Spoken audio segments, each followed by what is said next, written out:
நாங்கள் செய்திகளை உருவாக்குவதில்லை, உங்களது கதைகளையே சொல்லும் யூடிவியின் பிரதான செய்தி அறிக்கையோடு இணைந்திருக்கிறீர்கள். நான் ரெஹானா அசீம். முதலில் தலைப்புச் செய்திகளை பார்க்கலாம்.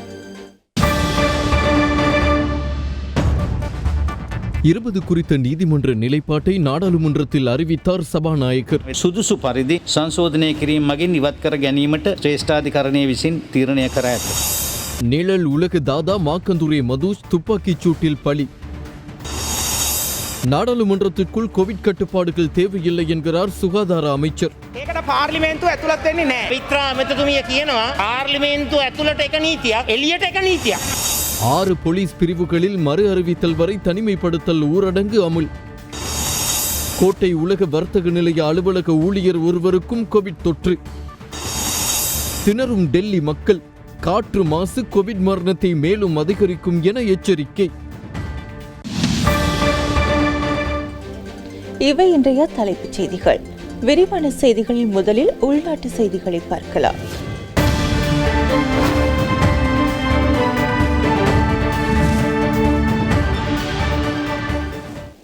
புறக்கோட்டை போலீஸ் நிலையத்தில் பணியாற்றும் போலீஸ் அதிகாரி ஒருவர் கோவிட் தொற்றினால் பாதிக்கப்பட்டுள்ளார். இதனை அடுத்து போலீஸ் அதிகாரிகள் தனிமைப்படுத்தப்பட்டுள்ளனர். இதுவரை தேவலப்பட்டிய கோவிட் கொத்தில் 2222 தொற்றாளர்கள் கண்டறியப்பட்டுள்ளனர். நாட்டில் இன்று பிற்பகல் வெளியான PCR முடிவுகளின்படி 60 கோவிட் தொற்றாளர்கள் இனங்காணப்பட்டுள்ளனர். இவர்கள் அனைவரும் தேவலப்பட்டிய கோவிட் கொத்தோடு தொடர்புடையவர்கள் என்பதோடு கட்டுநாயக்க சுதந்திர வர்த்தக வலயத்தில் உள்ள 2 தொழிற்சாலைகளில் பணியாற்றுபவர்களாக உள்ளனர். கட்டுநாயக்க சுதந்திர வர்த்தக வலயத்தில் இதுவரை 260 தொற்றாளர்கள் வரை இனங்காணப்பட்டுள்ளனர். இந்நிலையில் குளியாப்பட்டிய சுகாதார பிரிவுக்குட்பட்ட பகுதிகளில் 14 கோவிட் தொற்றாளர்கள் இனங்காணப்பட்டதை அடுத்து 5 போலீஸ் பிரிவுகளுக்கு மறு அறிவித்தல் வரை தனிமைப்படுத்தல் ஊரடங்கு உத்தரவு பிறப்பிக்கப்பட்டுள்ளது. குளிகாப்பட்டிய பகுதியில் அமைந்துள்ள தேவாலயம் ஒன்றில் அண்மையில் நடைபெற்ற திருமண நிகழ்வில் கலந்து கொண்ட நபர்களை இவ்வாறு கோவிட் தொற்றுக்குள்ளாகியுள்ளதாக குளிகாப்பட்டிய சுகாதார மருத்துவ அதிகாரிகள் தெரிவித்துள்ளனர். இந்நிலையில் கம்பல தொழுவ பிரதேச செயலகத்துக்குட்பட்ட மில்லகாமுல கொனட்டுவல கிராமம் தனிமைப்படுத்தப்பட்டுள்ளதாக எமது செய்தியாளர் தெரிவிக்கின்றார். கோவிட் தொற்றாளர்கள் 2 அடையாளம் காணப்பட்டுள்ள நிலையில் வைரஸ் பரவலை கட்டுப்படுத்தும் நோக்கிலேயே சுகாதார அதிகாரிகளால் நடவடிக்கை மேற்கொள்ளப்பட்டுள்ளது. மில்லகாமுல கோனட்டுவல கிராமத்தில் 425 குடும்பங்கள் வசிக்கின்ற நிலையில் இதில் 35 குடும்பங்கள் சுய தனிமைப்படுத்தலுக்கு உட்படுத்தப்பட்டுள்ளனர். கம்பஹா வேங்கொட பகுதியில் உள்ள விகாரி ஒன்றில் தொழில் செய்த நிலையில் கடந்த 3ஆம் தேதி இருவர் குறித்த கிராமத்தில் உள்ள தமது வீடுகளுக்கு வருகை தந்துள்ளனர். இவ்விருவரிடமும் கடந்த 16ஆம் தேதி PCR பரிசோதனை மேற்கொள்ளப்பட்டதை அடுத்து வைரஸ் தொற்று உறுதி செய்யப்பட்டுள்ளது. இதனை அடுத்து இருவரும் மாத்தல லக்கல பல்லேகம வைத்தியசாலைக்கு கொண்டு செல்லப்பட்டுள்ளனர்.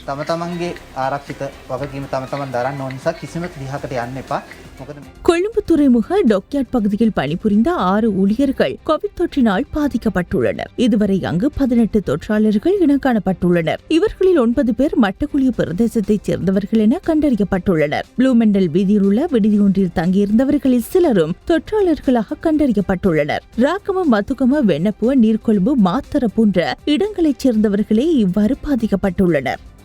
கொழும்பு கோட்டை போலீஸ் நிலையத்தின் அதிகாரி ஒருவருக்கு கோவிட் தொற்று உறுதி செய்யப்பட்டுள்ளது. இதனை அடுத்து குறித்த போலீஸ் நிலையத்தின் அதிகாரிகள் தனிமைப்படுத்தப்பட்டுள்ளனர்.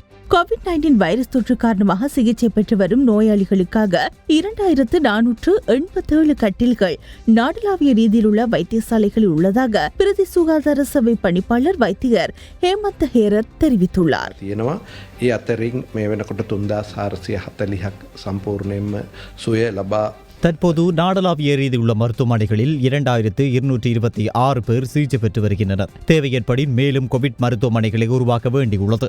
நோயாளர்கள் இனம் காணப்படுவதற்கு ஏற்ப நாம் தேவையான மருத்துவமனை வசதிகளையும் அதிகரிப்பதற்கு நடவடிக்கை எடுத்துள்ளோம். மேலும் 24 அரசு ரசாயன கூடங்களில் PCR பரிசோதனைகள் இடம்பெற்று வருகின்றன.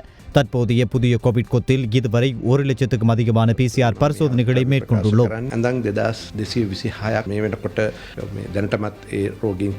சப்ரகமுவ மாகாணத்தில் நிரந்தரமாக வசிப்பவர்கள் 21 பேருக்கு COVID-19 தொற்று ஏற்பட்டுள்ளதாக சப்ரகமுவ மாகாண சுகாதார பணிப்பாளர் வைத்தியர் கபில கண்டங்கர தெரிவித்தார். கேகாலை மாவட்டத்தில் 17 கோவிட் தொற்றாளர்கள் அடையாளம் காணப்பட்டுள்ளதாக சப்ரகமுவ மாகாண ஆளுநர் டிகரி கொப்பேகடுவ தெரிவித்துள்ளார். அத்தோடு கேகாலை மாவட்டத்தில் 888 பேர் வீடுகளிலும் 242 பேர் பின்னவல பிராண்டெக்ஸ் தனிமைப்படுத்தல் நிலையத்திலும் தனிமைப்படுத்தி வைக்கப்பட்டுள்ளனர். ரத்னபுரி மாவட்டத்தில் 4 கோவிட் தொற்றாளர்கள் அடையாளம் காணப்பட்டுள்ளனர். காவத்தை பிரதேசத்தில் ஒருவரும், கிரிகெல்ல பிரதேசத்தில் இருவரும், எலப்பாத்து பிரதேசத்தில் ஒருவர் உட்பட மொத்தம் 4 பேர் கோவிட் தொற்றாளர்களாக இனம் காணப்பட்டுள்ளனர். அத்தோடு ரத்னபுரி மாவட்டத்தில் 1506 பேர் தனிமைப்படுத்தி வைக்கப்பட்டுள்ளனர்.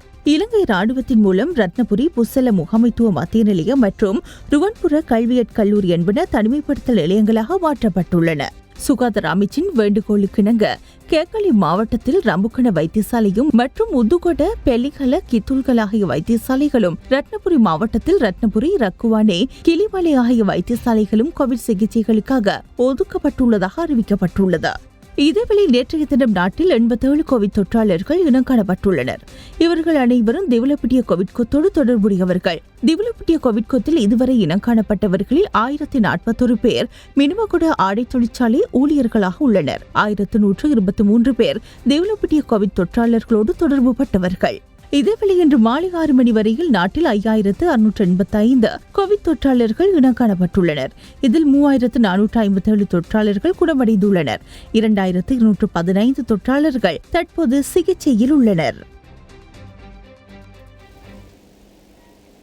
குருநாகல் மாவட்டத்தின் குளியாப்பட்டிய சுகாதார பிரிவில் உள்ள 5 போலீஸ் பிரிவுகளுக்கு தனிமைப்படுத்தல் ஊரடங்கு சட்டம் அமுல்படுத்தப்பட்டுள்ளது. மறு அறிவித்தல் வரை இந்த ஊரடங்கு அமலில் இருக்கும் என்று ராணுவ தளபதி மேஜர் ஜெனரல் சவேந்திர சில்வா தெரிவித்துள்ளார். குருநாகல் மாவட்டத்தில் 5 போலீஸ் பிரிவுக்குட்பட்ட பிரதேசங்களில் உடனடியாக அமலுக்கு வரும் வகையில் இன்று பிற்பகல் தனிமைப்படுத்தல் ஊரடங்கு அமுல்படுத்தப்பட்டது. குள்ளியாப்பிட்டிய, நாரம்மல்ல, கிரியுள்ள, பன்னல மற்றும் தும்மலசூரி ஆகிய பிரதேசங்களில் இந்த தனிமைப்படுத்தல் ஊரடங்கு அமுல்படுத்தப்படுவதாக ராணுவ தளபதி சவேந்திர சில்வா தெரிவித்துள்ளார்.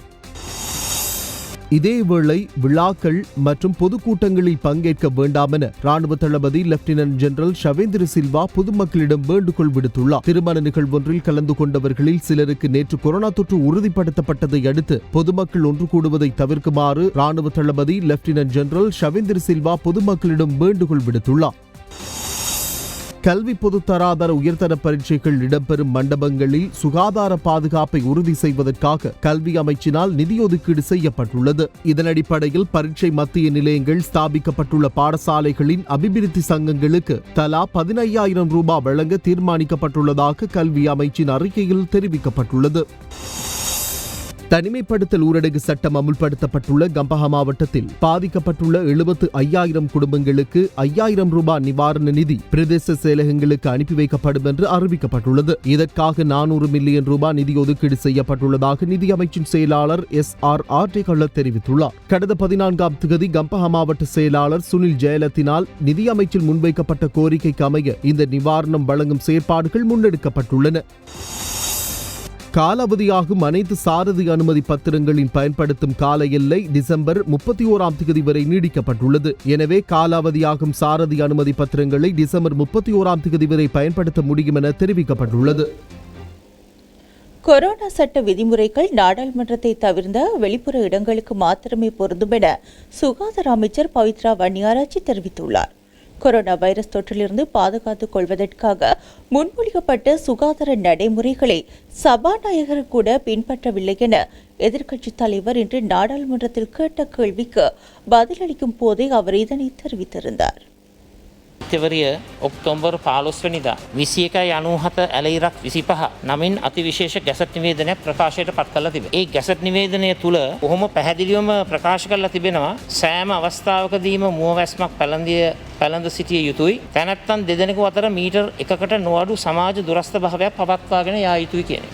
මේ පාර්ලිමේන්තුව රැස්වන මේ අවස්ථාවේ හොඳින් මතක තබා ගන්න මේ වගේ නීති රීති රෙගුලාසි මේ ඔක්තෝබර් 15 වෙනිදාට පෙර කිසිසේත්ම ක්‍රියාත්මක වුණේ නැහැ. මේ ප්‍රථම වතාවට මේක එලි දක්වන්නේ. ඒ එලි දැක්වීම තුළ ඔබතුමාටම බොහොම පැහැදිලිවම පේනවා මේ සමාජ දුරස්ථ භාවය කියන නීතිය, ඒ රීතිය මේ මොහොතේ ක්‍රියාත්මක වෙන්නේ නැහැ. අදන රෙගුලාසි පාර්ලිමේන්තු මන්ත්‍රීවරුන්ට එක ආකාරයකට ක්‍රියාත්මක වෙනවද? එහෙම නැත්නම් රටේ පුරවැසියන්ට තව ආකාරයකට ක්‍රියාත්මක වෙනවා. ඊළඟට මම ඔබතුමාගෙන් අහන්න කැමතියි කරුණා කරලා මේ රෙගුලාසි වල මේ චක්‍රලේඛවල තිබෙන ඒ සමාජ දුරස්ථ භාවය ස්ථාපනය වෙන ආකාරයට මේ පුටු ටික සකස් කරලා ඉන් පසුව පාර්ලිමේන්තුවේ වැඩ කටයුතු කරගෙන යමු. මට ඔබතුමා කියන්න දැන් මේ සභාවේ අපි කතා කරනකොට මේ මුවාවරණ පැලඳගෙනද කතා කරන්නේ නැතුවද? ඔබතුමා දෙන්න තීන්දුව. මොකද තීන්දුව? ඔබතුමා කැමති ආකාරයකින් කතා කරනවා.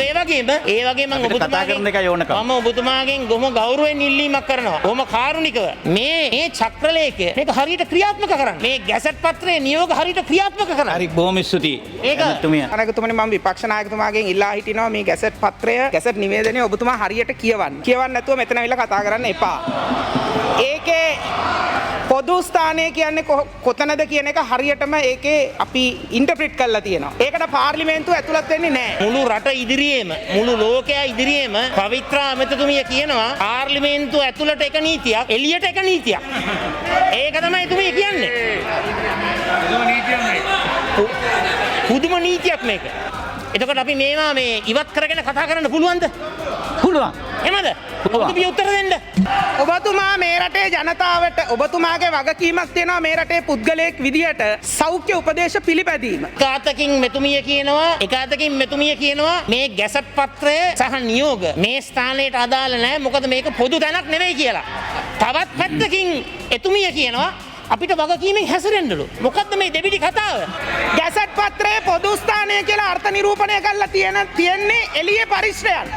ඒක නිසා ඒ අර්ථ නිරූපණය හරියට කියව ගන්න තේරෙන්නේ නැතුව පාර්ලිමේන්තුවේ කාලය නාස්ති කිරීම වැරදි. අවස්ථාව මේ රැස්වීම අවස්ථාව తాවකාලිකව නතර කරලා මේ දුරස්ථ භාවය ස්ථාපනය කරලා මේ ගැසට් පත්‍රයේ රෙගුලාසි වලට අනුව මේ රැස්වීම ක්‍රියාත්මක කරන්න. ඒකයි අපි மாளிகாவத்த எப்பல்வத்த பகுதியில் இன்று அதிகாலை இடம்பெற்ற பரஸ்பர துப்பாக்கிச் சூட்டில் பிரபல போதைப்பொருள் வர்த்தகர் மாக்கந்துர மதுஸ் கொல்லப்பட்டுள்ளார்.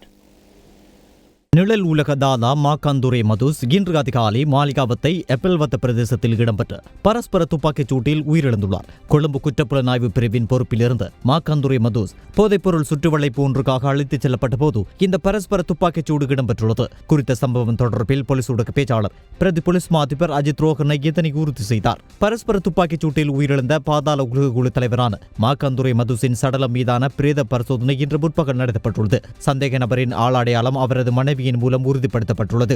மாளிகாவத்தை எப்பல்வத்த பகுதியில் முன்னெடுக்கப்பட்ட போதைப்பொருள் சுற்றி வளைப்பின் போது இன்று அதிகாலை நடத்தப்பட்ட பரஸ்பர துப்பாக்கிச் சூட்டில் பாதாள உலக குழு தலைவர் மாக்காந்துரை மதுஸ் உயிரிழந்தார். கொழும்பு குற்றப்புலனாய்வு பிரிவின் பொறுப்பில் இருந்த மாக்காந்துரை மதுஸ் போதைப்பொருள் சுற்றி வளைப்பு ஒன்றுக்காக அழைத்துச் செல்லப்பட்ட போது இந்த பரஸ்பர துப்பாக்கிச் சூடு நடத்தப்பட்டுள்ளது.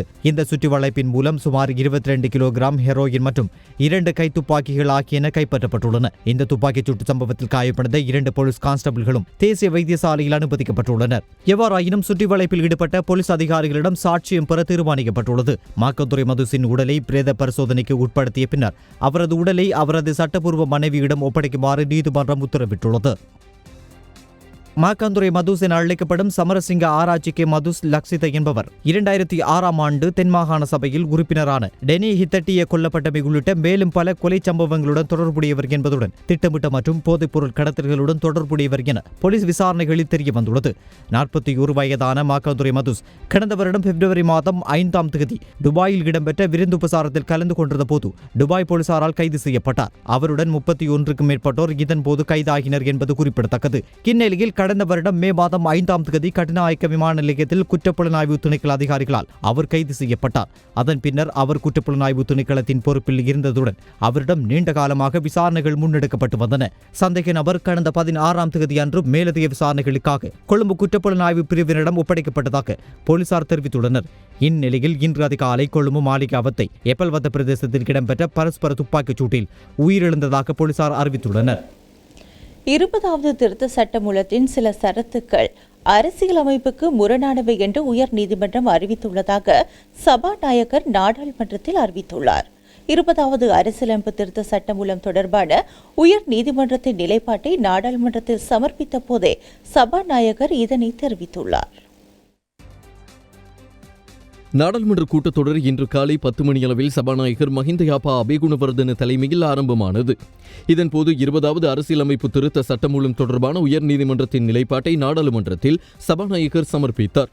විසිවන ආණ්ඩුකම ව්‍යවස්ථා සංශෝධනයේ නැමැති පනත් කෙටුම්පත පිළිබඳ ශ්‍රේෂ්ඨාධිකරණ තීරණය මා වෙත ලැබී ඇති බව පාර්ලිමේන්තුවට දැන්වීමට කැමැත්තෙමි. அத்துடன் அரசியலமைப்பின் 20வது திருத்தத்தின் சில சரத்துக்கள் அரசியலமைப்புக்கு முரணானவை என்று உயர் நீதிமன்றம் அறிவித்துள்ளதாக சபாநாயகர் நாடாளுமன்றத்துக்கு தெரியப்படுத்தினார். 20வது திருத்தம் அரசியலமைப்பின் 82 கீழ் 1 பிரிவிற்கு இணங்குவதாகவும் 82 கீழ் 5 பிரிவிற்கு அமைய விசேட பெரும்பான்மையுடன் நிறைவேற்றப்பட வேண்டும். அதில் 3, 5, 14, 22 ஆகிய பிரிவுகள் அரசியலமைப்பின் 4வது பிரிவுடன் சேர்த்து வாசிக்கப்பட வேண்டிய 3வது பிரிவுடன் ஒத்திசையாததன் காரணத்தினால் அரசியலமைப்பின் 83வது பிரிவிற்கமைய சர்வஜன வாக்கெடுப்பின் மூலம் பொதுமக்களால் அவை அங்கீகரிக்கப்பட வேண்டும் என்று சபாநாயகர் தெரிவித்தார். ஆயினும் அதன் 3, 14 ஆகிய பிரிவுகளில் காணப்படும் விடயங்களை நாடாளுமன்ற குழுநிலை அமர்வின் போது மாற்றியமைத்து நீக்க முடியும் எனவும் 5வது பிரிவில் காணப்படும் விடயத்தை உயர் நீதிமன்றத்தில் தெரிவிக்கப்பட்டுள்ள முடிவுக்கு அமைய அவசியமான விதத்தில் மாற்றியமைத்து நீக்க முடியும் எனவும் உயர் நீதிமன்றம் அறிவித்துள்ளது. සංශෝධනය කිරීම මගින් ඉවත් කර ගැනීම කළ හැකි බවද ශ්‍රේෂ්ඨාධිකරණය විසින් තීරණය කර ඇත. அத்தோடு 20வது திருத்தம் குறித்த கலந்துரையாடல் ஒன்று நேற்று மாலை ஆளும் கட்சியின் நாடாளுமன்ற உறுப்பினர்கள் மற்றும் ஜனாதிபதி கோட்டாபய ராஜபக்ஷ ஆகியோருக்கிடையில் நடைபெற்றது. இதன்போது முன்வைத்த 3 யோசனைகளில் மாற்றங்களை செய்ய அனுமதி கிடைத்துள்ளதாக அமைச்சர் விமல் வீரவங்ச தெரிவித்தார். அத்தோடு இரட்டை குடியுரிமையுடையவர்கள் தொடர்பில் கேள்வி எழுப்பப்பட்ட போது அதற்கு பதில் வழங்காமல் அவர் நழுவிச் சென்றதையும் அவதானிக்க முடிந்தது. අද අමාත්‍ය මණ්ඩලයේදී අතිගරු ජනාධිපතිතුමන්ම යෝජනා කළා මහා සංඝරත්නය ඇතුළු විවිධ කොටස් වලින් ඉදිරිපත් වෙච්ච අදහස් සැලකිල්ලට අරගෙන 20 වෙනි ආණ්ඩුක්‍රම ව්‍යවස්ථා සංශෝධනයට දැනට අධිකරණයට ඉදිරිපත් කළ තිබෙන සංශෝධනවලට අතිරේකව විගණනය පිළිබඳව 19 වෙනි සංශෝධනයේ තිබුණු ආකාරයටම තියන්නත් ඒ වගේම හදිසි පනත් ජාතික ආපදාවකදී හෝ ජාතික ආරක්ෂාව පිළිබඳ කාරණයකට පමණක් සීමා කරන්නත් ඊට අමතරව අමාත්‍ය මණ්ඩලයේ සංඛ්‍යාව පිළිබඳව 19 වෙනි සංශෝධනයේ සඳහන් වන ආකාරයටම ඒ කාරණයක් අන්තර්ගත කළ යුතුයි කියලා තීරණය කළා. අමාත්‍ය මණ්ඩලයේදී ජනාධිපතිතුමාගේ යෝජනාවකට අනුව තීරණය වුණා 20 වෙනි සංශෝධනයට අදාළව ගෙන. විගණනයයි ඒ දිත්තපුර ස්භාවය සම්බන්ධයෙන් ඔය තුන තමයි ඔය තුන විතරයි.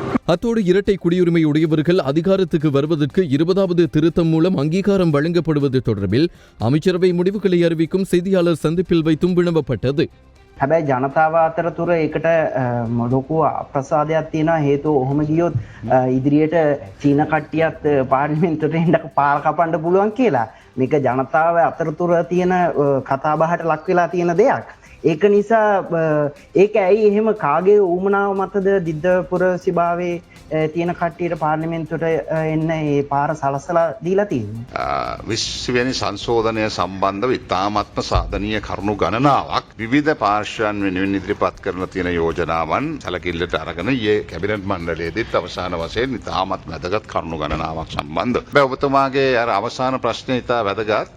කාගේ වොමනාවක් තුලද ඒක අයින් කරේ කියන එක. එතකොට මේ ප්‍රශ්නේ ආපහු අහන්න වෙනවා. කාගේ වොමනාවක් අනුවද 19ට ඒක ඇතුල් කරේ කියන එකත්. මොකද 1948 සිට මෙතෙක් දක්වා එහෙම ප්‍රශ්නයක් නොතිබුණ වුණා. තේරෙන විදිහට, පේන විදිහට, දකින විදිහට, දැනෙන විදිහට බොහොම පැහැදිලිව එක කණ්ඩායමක් ඉලක්ක කරගෙන ගත්ත තීන්දුව ගණනාවක් ඒ 19 තිබෙනවායි කියන එක. ඒක විස්තර ඕනනම් මම ඉදිරියේදී කියන්නම්. ඒ නිසා විශේෂයෙන්ම අපි කල්පනා කරේ 1948 ඉඳන් 19 වෙනි සංශෝධනය ගේන තෙක් ඒ තෙක් මේ සම්බන්ධව රටේ කිසිම ප්‍රශ්නයක් තිබෙන්නේ නැහැ. මේ එම පාර්ලිමේන්තුවේ කාල පරිච්ඡේදය තුළ විද්‍යුත් ප්‍රභාස්භාවයේ තියෙන විශාල පිරිසක් හිටියා. රටේ පුරවැසියන්ට එවැනිම වගකීමක් තිබෙනවා. රටේ පුරවැසියන්ට රටේ ප්‍රධානියෙක් වෙනවා නම් විද්‍යුත් පුරවැසියෙක් එය අනුමත කරනවද නැද්ද කියන. අපි කියනවා ඒක ජනමත විචාරණයක් හැටියට සමානයි. උදේ ගම්මන්පිල මහතා නැත්නම් විමල් වීරවංශ මහතා ගිය මැතිවරණ වේදිකාවල අපිට අහන්න ලැබුණා ජාත්‍යන්තර කුමන්ත්‍රණ නැත්නම් ඉහින් එන බලපෑම් බලක්වා ගන්නට ජනවරමක් ඕනේ කියලා. හැබැයි මේ දිත්වපුරවැසි භාවයේ ලබා දෙන එකකින් යම්කිසි බලපෑමක් ඒගොල්ලන් තුරින් එන්න ඉඩ තියෙනවා නේද?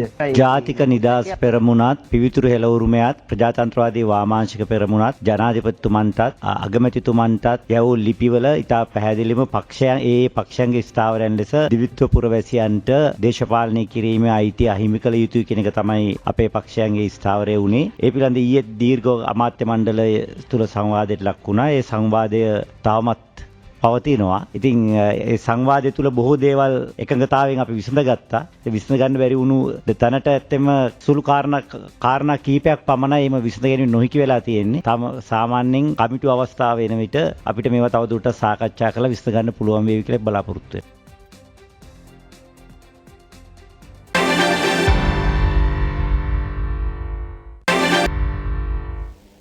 செய்திகள் தொடர்கின்றன.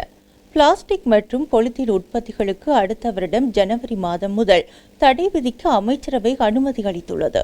சுற்றாடல் அமைச்சரினால் முன்வைக்கப்பட்ட யோசனைக்கமைய இந்த தீர்மானம் எடுக்கப்பட்டுள்ளது.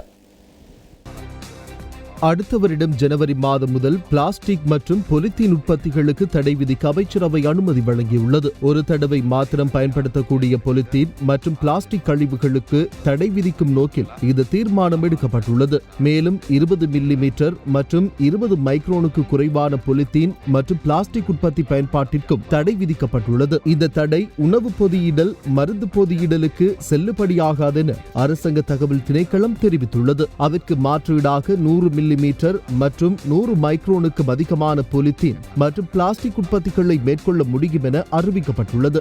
1997 ஆண்டு 30ஆம் இலக்க பிணை சட்டத்தில் குறிப்பிடப்பட்டுள்ள குற்றப்பணம் சமகாலத்திற்கு ஏற்புடையதாக இல்லாததால் குறித்த சட்டத்தை திருத்தம் செய்வதற்கு 2019ஆம் ஆண்டு செப்டம்பர் மாதம் 10ஆம் தேதி இடம்பெற்ற அமைச்சரவை கூட்டத்தில் அனுமதி வழங்கப்பட்டது. சட்டமூல வரைஞர் திணைக்களத்தால் தயாரிக்கப்பட்ட திருத்த சட்ட மூலத்திற்கு சட்டமாதிபரின் ஒப்புதல் கிடைத்துள்ளது. அதற்கமைய குறித்த சட்டமூலத்தை அரச வர்த்தமானியில் அறிவிப்பதற்கும் அதன் பின்னர் அங்கீகரிப்பதற்காக நாடாளுமன்றத்தில் சமர்ப்பிப்பதற்கும் நீதி அமைச்சரால் சமர்ப்பிக்கப்பட்ட யோசனைக்கு அமைச்சரவை அங்கீகாரம் வழங்கியுள்ளது. அரசு புலனாய்வு பிரிவின் முன்னாள் பணிப்பாளர் சிரேஷ்ட பிரதி போலீஸ் மா அதிபர் நிலந்த ஜெயவர்தன உயிர்த்த ஞாயிறு குறித்து தாக்குதல் நடத்தும் ஜனாதிபதி ஆணைக்குழுவினால் கடுமையாக எச்சரிக்கப்பட்டுள்ளார். உயிர்த்த ஞாயிறு தாக்குதல் குறித்து விசாரித்து வரும் ஜனாதிபதி ஆணைக்குழு முன்னிலையில் அரச புலனாய்வு பிரிவின் முன்னாள் பணிப்பாளர் சிரேஷ்ட பிரதி போலீஸ் மா அதிபர் நிலந்த ஜெயவர்தன முன்னிலையானார். இவரிடம் நேற்று குறுக்கு விசாரணைகள் நடத்தப்பட்டன. நீங்கள் அரச புலனாய்வு பிரிவின் பணிப்பாளராக ஜனாதிபதியை சரளமாக தொடர்பு கொள்ளும் வாய்ப்பு இருந்ததா என கார்டினல் மெல்கம் ரஞ்சித் தாண்டகி சார்பில் முன்னிலையான ஜனாதிபதி சட்டத்தரணி ஷமில் பெரேரா இதன்போது கேள்விகளை முன்வைத்தார். இதன்போது தம்மிடமிருந்த ஆவணங்களை ஆய்வு செய்து கொண்டே பதிலளித்த நிலந்த ஜெயவர்தன 2018ஆம் ஆண்டு டிசம்பர் 1ஆம் திகதி முதல் 2019ஆம் ஆண்டு மே மாதம் 1ஆம் திகதி வரை முன்னாள் ஜனாதிபதியை 61 முறை மட்டுமே தொடர்பு கொண்டதாக தெரிவித்துள்ளார். எவ்வாறாயினும் தொலைபேசி அழைப்பு பதிவு ஆவணங்களை சுட்டிக்காட்டி கருத்து தெரிவித்த ஜனாதிபதி சட்டத்தரணி குறித்த ஆண்டின் ஜனவரி மாதம் 1ஆம் திகதி முதல் மார்ச் மாதம் 31ஆம் திகதி வரை அரச புலனாய்வு பிரிவின் முன்னாள் பணிப்பாளர் 139 முறை பட்ஜெட் வீதியில் உள்ள ஜனாதிபதியின் உத்தியோகபூர்வ இல்லம் ஜனாதிபதியுடன் தொடர்பு கொண்டுள்ளதாக சுட்டிக்காட்டியுள்ளார். அத்துடன் தாக்குதல் குறித்து வெளிநாட்டு புலனாய்வு பிரிவூடாக ஏப்ரல் 4ஆம் திகதி விரிவாக அறிவிக்கப்பட்டிருந்த நிலையில் ஏப்ரல் 4ஆம் திகதி முதல் ஏப்ரல் 20ஆம் திகதி வரை 14 தொலைபேசி உரையாடல்கள் இடம்பெற்றுள்ளதாக சுட்டிக்காட்டியுள்ளார். இவ்வாறான நிலையில் ஏப்ரல் 4ஆம் திகதி கிடைத்த புலனாய்வு தகவல்கள் குறித்து ஜனாதிபதிக்கு அறிவிக்கவில்லையா என ஜனாதிபதி சட்டத்தரணி மீண்டும் கேள்வி எழுப்பினர். இது குறித்து ஜனாதிபதிக்கு அறிவிக்கவில்லை என அரசு புலனாய்வு பிரிவின் முன்னாள் பணிப்பாளர் பதில் அளித்தார். இதன் பின்னர் முன்னாள் போலீஸ் மா அதிபர் பூஜி ஜெயசுந்தர சார்பாக முன்னிலையான ஜனாதிபதி சட்டத்தரணி அனுர மெத்தேகுட கேள்விகளை முன்வைத்தார். உயிர்த்த ஞாயிறு தாக்குதல் நடந்த அன்று முற்பகல் தாக்குதல் குறித்த தகவல் தந்த வெளிநாட்டு புலனாய்வு பிரிவு விசேட அறிவித்தல் ஒன்றை வழங்கியதா என்று கேள்வி எழுப்பினர். தாக்குதல் நடத்தப்பட்ட தினத்தில் காலை 8:27 அளவில் இதற்கு முன்னர் எச்சரிக்கை முன்வைத்த வெளிநாட்டு புலனாய்வு பிரிவினால் அன்றைய தினம் காலை 6 முதல் 10 மணிக்குள் தாக்குதல் ஒன்று நடத்தப்படக்கூடும் என்று அறிவித்ததாக நிலந்த ஜெயவர்தன பதில் வழங்கினர். அதன் பின்னர் குறித்த தகவலை 8:46 அளவில் அப்போதைய பாதுகாப்பு செயலாளராக பதவி வகித்த ஹேமசிறி பெர்னாண்டோவுக்கு அறிவித்ததாக குறிப்பிட்டார். அத்துடன் தொலைபேசி மூலம் பாதுகாப்பு செயலாளருக்கு இது குறித்து அறிவித்த போது முதல் 2 குண்டுவெடிப்பு சம்பவங்கள் நடந்துவிட்டதாகவும் குறிப்பிட்டார். எனினும் குறித்த தகவல் காலை 8:27க்கு கிடைக்கவில்லை என்றும் அது காலை 6:30க்கு கிடைத்திருந்த நிலையில் அது 8:27க்கு கிடைத்ததாக சரி செய்யப்பட்டு பாதுகாப்பு செயலாளருக்கு அறிவிக்கவில்லையா என்று ஜனாதிபதி சட்டத்தரணி இதன் போது கேள்வி எழுப்பினர். இதனை நான் நிராகரிக்கிறேன் என்ற முன்னாள் பணிப்பாளர் நிலாந்த ஜெயவர்தன பதில் வழங்கினார். அதன் பின்னர் முன்னாள் ஜனாதிபதி மைத்ரிபால சிறிசேன சார்பாக முன்னிலையான ஜனாதிபதி சட்டத்தரணி மைத்ரி குணரத்ன சாட்சியாளரிடம் குறுக்கு கேள்விகளை முன்வைத்தார். ஏப்ரல் 4ஆம் திகதி வெளிநாட்டு புலனாய்வு பிரிவு வழங்கிய தகவல்களில் அண்மையில் தாக்குதல் ஒன்று நடத்தப்படக்கூடும் என்று குறிப்பிடப்பட்டிருந்த நிலையில் ஏப்ரல் 21ஆம் திகதிக்கு முன்னதாகவே தாக்குதல் நடக்கும் நிலை இருந்ததல்லவா என்று சட்டத்தரணி மைத்ரி குணரத்ன கேள்வி எழுப்பினார். இதனை நான் நிராகரிக்கவில்லை. அச்சுறுத்தல் இருந்தது. இதனை கருத்திற்கொண்டே தகவல் வழங்கியவர்களை தொடர்பு கொண்டு இதனை உறுதி செய்து கொண்டேன். தகவல் கிடைத்தவுடன் அதனை ஏனையோருக்கு அனுப்புவதாயின் அதற்கு நாட்டில் புலனாய்வு பிரிவொன்று தேவையில்லை என்று நிலாந்து ஜெயவர்தன பதில் வழங்கினார். எவ்வாறாயினும் சட்டத்தரணிகளின் குறுக்கு கேள்விகளுக்கு நிலாந்து ஜெயவர்தன பதிலளித்த விதத்தை அவதானித்து ஜனாதிபதி ஆணைக்குழுவின் அதிகாரிகள் அதிருப்தி அடைந்தனர். இதற்கு முன்னரும் உங்களை எச்சரித்துள்ளேன். ஆணைக்குழுவிற்கு ஒத்துழைப்பு வழங்க வேண்டும். சட்டத்தரணியின் கேள்விகளுக்கு மட்டும் பதிலளியுங்கள். வாதிடவோ பதில் கேள்வி எழுப்பவோ வேண்டாம். இதுவே இறுதி சந்தர்ப்பமாக இருக்கட்டும் என்று உங்களை மீண்டும் கடுமையாக எச்சரிக்கிறேன். மீண்டும் இவ்வாறு நடந்து கொண்டால் சட்ட நடவடிக்கை எடுக்கப்படும் என்று நிலாந்து ஜெயவர்தன கடுமையாக எச்சரிக்கப்பட்டார். இதேவேளை உயிர்த்த ஞாயிறு தாக்குதல் நடந்தபோது பாதுகாப்பு செயலாளராக பதவி வகித்த ஹேமசிறி பெர்னாண்டோவிடம் நடத்தப்பட்ட விசாரணைகள் நேற்றுடன் நிறைவு செய்யப்பட்டன. ஹேமசிறி பெர்னாண்டோ சார்பாக முன்னிலையான சட்டத்தரணி தில்ஷான் ஜெயசூரிய தனது சாட்சிக்காரரிடம் கேள்விகளை முன்வைத்தார். 2019 ஆண்டு ஏப்ரல் 16 முன்னாள் ஜனாதிபதி மைத்ரிபால சிறிசேன வெளிநாடு செல்லும் போது அவர் சிகிச்சை பெறுவதற்காக வெளிநாடு செல்வதாக தங்களுக்கு அறிவிக்கப்பட்டதா என்று கேள்வி எழுப்பினார். இதற்கு பதிலளித்த ஹேமசிறி பெர்னாண்டோ முன்னாள் ஜனாதிபதி வெளிநாடு செல்லும் போது தனக்கு அவ்வாறு அறிவிக்கப்படவில்லை என்று தெரிவித்துள்ளார். தொடர்ந்து கேள்வி எழுப்பிய சட்டத்தரணி உயிர்த்த ஞாயிறு தாக்குதல் நடந்த சந்தர்ப்பத்தில் தான் நோய்க்கு சிகிச்சை பெறுவதற்காக வெளிநாடு சென்றதாக முன்னாள் ஜனாதிபதி சாட்சி வழங்கியுள்ள பின்புலத்தில் அவர் வெளிநாடு செல்வதற்கு முன்னர், அதாவது ஏப்ரல் 16 கட்டுநாயக்க விமான நிலையத்திற்கு சென்ற நீங்கள் ஜனாதிபதி ஆரோக்கியமற்று இருப்பதை அவதானித்தீர்களா என்று கேள்வி எழுப்பினார். இல்லை நீதிபதி அவர்களே, அவர் நோய்வாய்ப்பட்டிருப்பதாக நான் அவதானிக்கவில்லை என்று முன்னாள் பாதுகாப்பு செயலாளர் ஹேமசிறி பெர்னாண்டோ பதில் வழங்கினார். குற்றப்புலனாய்வு திணைக்களத்தினரால் தன்னை கைது செய்வதை தடுக்குமாறு கோரி உத்தரவு ஒன்று பிறப்பிக்குமாறு நாடாளுமன்ற உறுப்பினர் ரிஷாட் பதியுதீன் தாக்கல் செய்த மனுவை நவம்பர் மாதம் 6 விசாரணைக்கு எடுக்க மேன்முறையீட்டு நீதிமன்றம் உத்தரவிட்டுள்ளது. குறித்த மனு இன்று குமுதினி விக்ரமசிங்க மற்றும் சோபித்த ராஜகரன் ஆகிய நீதிபதிகள் முன்னிலையில் விசாரணைக்கு எடுத்துக் கொள்ளப்பட்ட போது இந்த உத்தரவை நீதிமன்றம் பிறப்பித்துள்ளது. அரசு நிதியை முறையற்ற விதத்தில் பயன்படுத்தியதாக தெரிவித்து பொது உடைமைகள் சட்டத்தின் கீழ் நாடாளுமன்ற உறுப்பினர் ரிஷாட் பதியுதீன் நேற்று அதிகாலை கைது செய்யப்பட்டார். குற்றப்புலனாய்வு திணைக்களத்தின் அதிகாரிகள் அவரிடம் வாக்குமூலம் பெற்றுக்கொண்ட பின்னர் நேற்று மாலை கொழும்பு கோட்டை நீதவான் நீதிமன்றத்தில் அவர் ஆஜர்படுத்தப்பட்டார். அதன் பின்னர் அவரை எதிர்வரும் 27 வரை விளக்கமறியலில் வைக்குமாறு கோட்டை நீதவான் நீதிமன்றம் உத்தரவிட்டது. இதேபோல ரிஷாட் பதியுதீன் நீர்கொழும்பில் அமைந்துள்ள பலசேன இளைஞர் குற்றவாளிகளுக்கான பயிற்சி நிலையத்தில் இயங்கும் தனிமைப்படுத்தல் நிலையத்திற்கு அனுப்பி வைக்கப்பட்டுள்ளார்.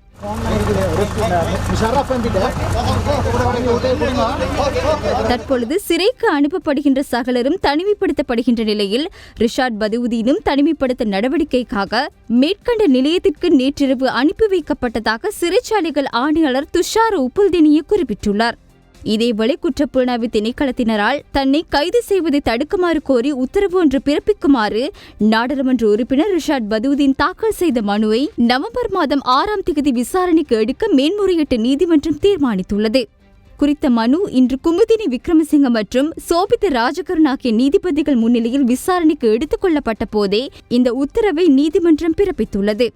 இதன்போது மனுதாரர் சார்பில் ஆஜரான ஜனாதிபதி சட்டத்தரணி ஃபாயிஸ் முஸ்தபா மனுதாரரை கைது செய்யுமாறு அறிவுறுத்தல் வழங்க சட்டமா அதிபருக்கு அதிகாரம் இல்லை என நீதிமன்றத்திடம் தெரிவித்துள்ளார். இருப்பினும் தன்னுடைய கட்சிக்காரர் தற்போது கைது செய்யப்பட்டுள்ள காரணத்தால் குறித்த மனுவை தொடர்ந்து விசாரணைக்கு உட்படுத்துவதா இல்லையா என தனக்கு இதுவரையில் எவ்வித அறிவித்தலும் வரவில்லை எனவும் அவர் தெரிவித்துள்ளார். அதன் அடிப்படையில் குறித்த மனு மீதான விசாரணையை நவம்பர் மாதம் 6 வரையில் ஒத்திவைத்ததுடன் அன்றைய தினம் மனுதாரர் சார்பில் உறுதியான நிலைப்பாட்டை அறிவிக்குமாறு நீதிமன்றம் சார்பில் உத்தரவிடப்பட்டுள்ளது. இதேவேளை நாடாளுமன்ற உறுப்பினர் ரிஷாட் பதியுதீனின் கைது விவகாரம் தொடர்பில் நாடாளுமன்ற உறுப்பினர் முஷாரஃப் முத்துநபீன் இவ்வாறு கருத்து தெரிவித்தார். ரிஷாட் பதியுதீன் என்கின்ற ஒரு நபருடைய பெயர், அவரை உச்சரிக்காமல் அவரை பற்றி பேசாமல் இந்த நாட்டினுடைய அரசு இயந்திரம் நகர முடியாமல் இருக்கின்றது என்பதை இந்த இடத்தில் நான் ஞாபகப்படுத்த விரும்புகின்றேன். 2019 ஆண்டு ஜனாதிபதி தேர்தலில் அந்த மக்கள் தங்களுக்கான வாக்களிக்கும் உரிமையை பாதுகாக்கும் பொருட்டு புத்தளத்திலே தற்காலிகமாக இருக்கின்ற எங்களுக்கு வாக்குரிமை மன்னாரில் இருக்கிறது, எங்களுக்கு நீங்கள் வாக்களிப்பதற்கான போக்குவரத்து வசதிகளை செய்து தாருங்கள் என்று கேட்டதற்கு ரிஷாட் பதியுதீன் அவர்கள் அந்த மக்களுக்கான வசதிகளை செய்து கொடுக்கிறார். இந்த நாட்டினுடைய பிரதம மந்திரியாக இருந்த ரணில் விக்ரமசிங்க அவர்களிடம் இந்த விடயத்தை தெரிவித்து அனுமதியை பெறுகிறார். அதே போன்று நிதியமைச்சரிடம் தெரிவித்து அனுமதியை பெறுகிறார். அந்த அனுமதிகளின் ஊடாக 95 லட்சம் செலவழிக்கப்பட்டு போக்குவரத்து சபைக்கு பணம் அங்கே கைமாறப்படுகின்றது அவருக்கென ஒதுக்கப்பட்டிருந்த அந்த அமைச்சின் ஊடாக. எனவே அரசாங்கத்தினுடைய ஒரு அமைச்சிலிருந்து அரசாங்கத்தினுடைய இன்னொரு அங்கமான இன்னொரு அமைச்சுக்கு ஒரு டிபார்ட்மெண்ட்டுக்கு பணம் செல்கிறது அல்லாமல் ரிஷாட் பதியுதீன் தன்னுடைய பொக்கெட்டுக்காக அந்த பணத்தை எடுத்துச் செல்லவும் இல்லை. மீளவும் அந்த சமூகத்தினுடைய பிரதிநிதிகளாக இருக்கின்ற ஒரு அமைப்பின் ஊடாக அந்த பணம் செலுத்தப்படுகிறது. இருந்த போதும் இன்று ரிஷாட் பதியுதீன் அவர்கள் கைது செய்யப்பட்டிருக்கின்றார். ரிஷாட் பதியுதீனுடைய கைது மிக பெரும் ஒரு பயங்கரவாதியை பிடித்தது போன்றதான ஒரு தோற்றப்பாடு இந்த நாட்டிலே காண்பிக்கப்படுகிறது. இவ்வாறான செய்திகள் ஊடகங்களில் பரப்பப்படுவதன் ஊடாக இந்த நாட்டுக்குள் பேசப்பட வேண்டியதாக இருக்கின்ற 20வது திருத்தமாக இருக்கலாம், COVID-19 இருக்கலாம், இந்த விடயங்கள் பேசப்படாமல் ரிஷாட் பதியுதீன் என்ற நாமத்தை பேசியே தங்களுடைய காய்களை நகர்த்துவதை வேதனையோடு பார்க்கின்றேன். நேற்று நீதிமன்றத்தில் கிடைக்கப்பெற்ற அனுமதி ஊடாக அவருக்கு இருக்கின்ற சிறப்புரிமை ஊடாக இந்த பாராளுமன்றத்திற்கு வருவதற்கான அனுமதியை கோரி இன்று எமது கௌரவ சபாநாயகர் அவர்கள் கடிதம் மூலமாக அழைப்பு விடுக்கப்பட்டிருந்த போதும் கூட இங்கே அவர் வந்து பிரசன்னமாவதற்கான சந்தர்ப்பம் கூட வழங்கப்படவில்லை. PCR டெஸ்ட் எடுக்கப்பட வேண்டும் என்கின்ற ஒரு காரணம் சொல்லப்பட்டு அங்கே பாராளுமன்றத்திற்கு வருவதற்காக தயாராக இருந்த எமது கட்சியினுடைய தலைவர் அவர்கள் இங்கே வருகை தரவில்லை. இந்த அளவில் UTVயின் இன்றைய பிரதான செய்தி அறிக்கை நிறைவுக்கு வருகின்றது. எமது அடுத்த செய்திகளை நாளை மதியம் 1 மணிக்கு எதிர்பாருங்கள்.